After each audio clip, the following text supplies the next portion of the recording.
Welcome back to Andersen Acres. We're inside today with our hatching eggs. We got silky eggs, turkey eggs, and barred rock eggs. And we're here today because somebody asked me about dry hatching, because it seems like I dry hatch. And I guess I sort of do, but I don't. So let me explain. First, let me explain what dry hatching is. If you have been on, chicken Facebook sites or hatching Facebook sites, and you have asked about hatching, inevitably somebody will tell you to try dry hatching. What dry hatching is, first of all, it's a little bit misleading, because dry hatching is really dry incubation. It's not adding water during incubation. And it may or may not be adding water. This is the water port where you would add water. It's currently empty. But you may or may not add water during the actual hatching, during lockdown.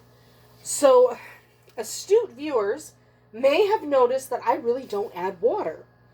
So am I dry hatching? Technically, yes, but in reality, I don't like talking about whether you should add water or not add water as a general rule, because it's not about whether or not you should add water. I can't tell you if you should add water. It's actually about your ambient humidity. So we live between two giant lakes. Okay? We have the most freshwater lakes of any country. I'm in Canada. Of any country, anywhere. And I live smack in between two of the larger lakes. So, it's really humid here. Okay? In the summertime, humidity can be in the 80s and 90s sometimes. In the wintertime, humidity might be in the 30s. It's not ever lower than that. And frequently, it's quite a bit higher than that outside. So our humidity is really high anyway. So right now, this is the end of May, and I'm just looking. The humidity here in the house is currently 55%. It's 65% outside. Okay, and the only reason it's at 55 is I turned my dehumidifier on. So my dehumidifier is running. So even with the heat from the incubator evaporating some of the water from the air inside the incubator, my incubators stay comfortably above 35% humidity. When we're talking humidity, we are using percentages. So 100% humidity means no more water can be held by the air around you. And that usually means it's raining. But 30+% is totally normal here, even in the drier times of year. So, do I dry hatch? Yeah, kinda. So occasionally I will add some water at lockdown, but that is very, very rare. I've had a lot of hatching videos lately because it is spring and we're hatching up a storm because we're selling a lot of chicks. And I have not added water to any of them. That doesn't mean you shouldn't. So like I said, we're smack dab in the middle of two really big lakes. Okay, we're a humid area. If you live in the desert, you're probably going to have to add water. Okay, because the desert is so dry that dry hatching just might not work for you. So, I am not comfortable telling people whether or not they should add water. I am comfortable telling people what percentages you should aim for. So, during incubation of most eggs, not of things like ducks and geese and other waterfowl because they need a higher humidity, but for chicken eggs, for quail eggs, that kind of thing, I am quite comfortable telling people you want your humidity above 30 and you don't want it above 50. So between 30 and 50 for incubation. For the actual hatching, for lockdown, I am comfortable telling people you probably want like 35 plus. I wouldn't want it to fall below that. I would start adding water if it did. And usually you want it closer to 50, 55. Just to make sure you have enough humidity.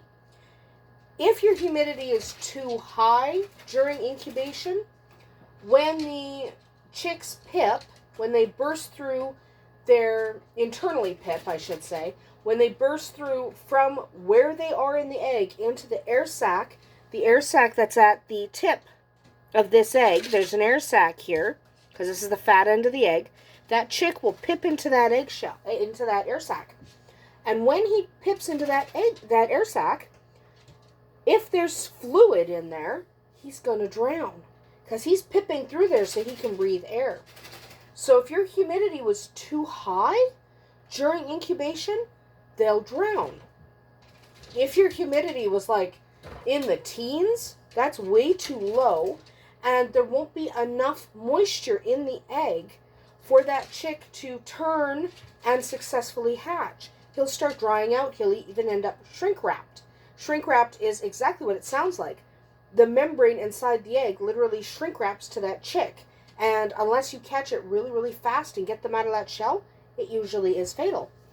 So humidity is a big deal, but adding water isn't. Because it's not about following the directions on your incubator and making sure you add enough water and adding water on this day. And it's not about that. It's about what is the humidity inside the incubator. And if you are in a really humid area like I am, where it's 50 plus humidity now, and it's going to get more humid through the summer, adding water is a recipe for disaster. I sometimes add water in the winter when it's drier, but now in the spring and early summer when I'm hatching up a storm and it's really quite muggy out, even though it's not hot yet, it's still kind of sticky, I don't add water because the chicks won't hatch as well. So I don't necessarily embrace the idea of dry hatching, because that implies you should never add water. I embrace the idea of make sure your humidity is within range for the species you're hatching. If that means adding water, you should add water.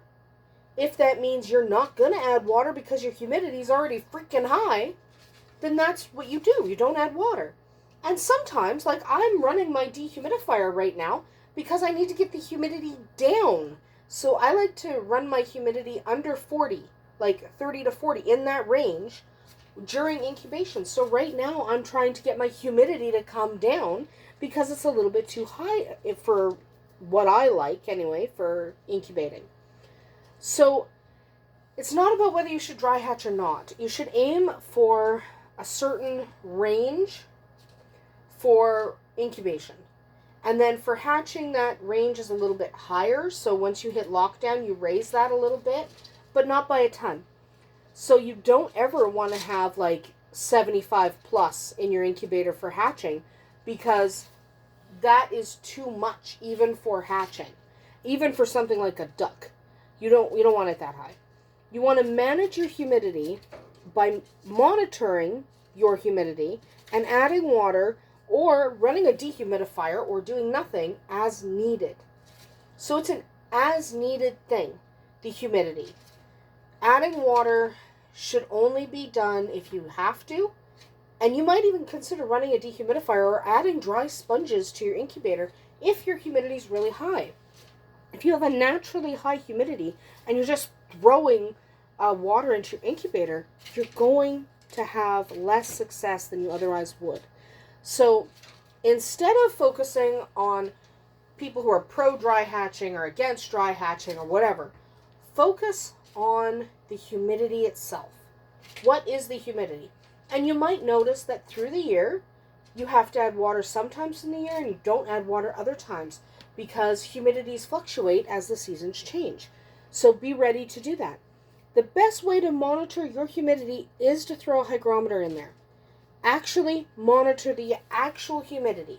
A calibrated hygrometer. I get my hygrometers from a laboratory supply store at our local university, so they're well calibrated. You could pick up a few like that. You could order some, whatever. It doesn't matter where you get them as long as they're accurate. And I don't like just trusting the humidity on the incubators. Even though I have Brinseyas, they are dead accurate. I do not have a problem with accuracy in my incubators.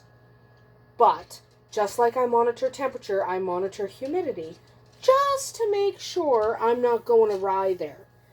So should you add water when you're incubating? Maybe. Take a look at your actual humidity and go from there. Because what you don't want to do is add water if you're already humid. So that is absolutely what I have to say on dry hatching. Because a lot of people have asked me about dry hatching. About whether or not I should dry hatch. Whether or not you should add water during lockdown. And the answer is maybe. Check your temps. Check your humidity. And adjust accordingly. Okay? Because it's really not about whether or not to add water. It's about what the humidity already is. So I'm not going to tell you blanket statement always add water, because if you live where I live, that's a recipe for disaster. But I'm also not going to tell you not to, because if you live in the desert, you'll have a problem. That is about it for us here today at Andersen Acres. I just wanted to go over my opinion of dry hatching. I really don't like using that term, mostly because it leads people to believe that's what you should always do or never do. And really the answer is somewhere in between. Monitor that humidity. That's about it for us here today. We'll see you tomorrow.